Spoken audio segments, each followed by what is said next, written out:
Hey, what's up, Transtastic? It's Reed, it's Sunday, and this week we're talking about online activism. So when I first started thinking about this topic, I was like, I don't really know that I have a lot to contribute to it. I like online activism, I consider myself an online activist, and then the more I started thinking about it, the more I was like, yeah, no, this is a legit topic, and I also have a lot to contribute. If you think about it, like, it can be like its own entity, or it can also build up offline activism, or like in-person activism, or whatever you want to say the opposite of online activism is. I, like Chase, have a lot of anxiety, and my depression gets way worse around this time of year, and I'm really feeling it today, which is besides the point. It sort of limits me in my daily life, the impact that I feel like I could make in person, because I just get...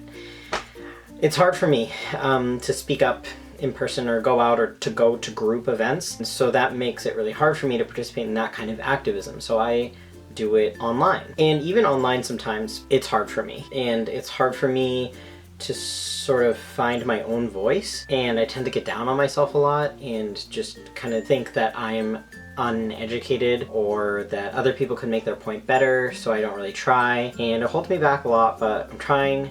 I'm trying to make videos outside of my comfort zone. I'm trying to post things on Facebook outside of my comfort zone and like be a part of the conversation online, and spread the word. And that's really something that online activism can do, in addition to being its own entity. So there are things, activism in our community that happens every day, even outside of our community, right? Or, you know, intersecting identities. It could be one of your communities or not, but there are things that happen in person every day, movements that take place. And the fact that we have the internet now to like spread the word and keep it alive is amazing. Just thinking about all of the things that we can do now is just so amazing. Like hearing my parents talk about, they were born in 51, so they were alive for like a lot of decades of activism where like they didn't have the internet. If something like a rally or something was happening in person, you would read about it like in the paper or on the radio or something like that, and like if you could travel there then you would go, but otherwise like But now you can like participate from your bedroom. Like there are so many things now that you can do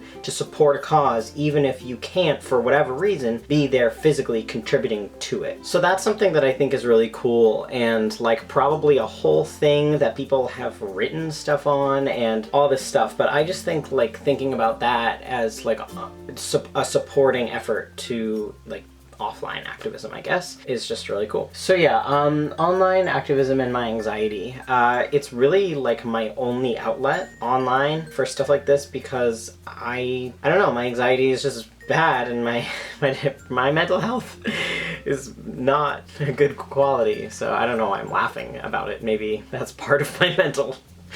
Okay, alright. If it wasn't there, then I would feel so not only isolated, but like I wasn't making a difference, and I wouldn't feel like an activist. And I label myself as a trans rights, among other things, activist. And I do that online. That's my outlet, and that's where I feel most comfortable, and also it's accessible for not any other reason but accessibility. It's just great. You can get a whole myriad of things online, and entire campaigns and fundraisers and all that stuff is like spread through online. So it's just it's awesome. I am a fan because I'm a part of the community, which I think is really cool. Alright guys, thank you so much for watching. If you haven't noticed, my facial hair is coming in kind of well. I made a video on my channel about minoxidil. It's something that I'm applying topically, and it's really helping my facial hair growth, and I made it like a 6-week comparison video, so go check that out. I don't know why I'm pointing over there. That's not where things are. But yeah, go check that out, and otherwise I'll see you all next week. Bye.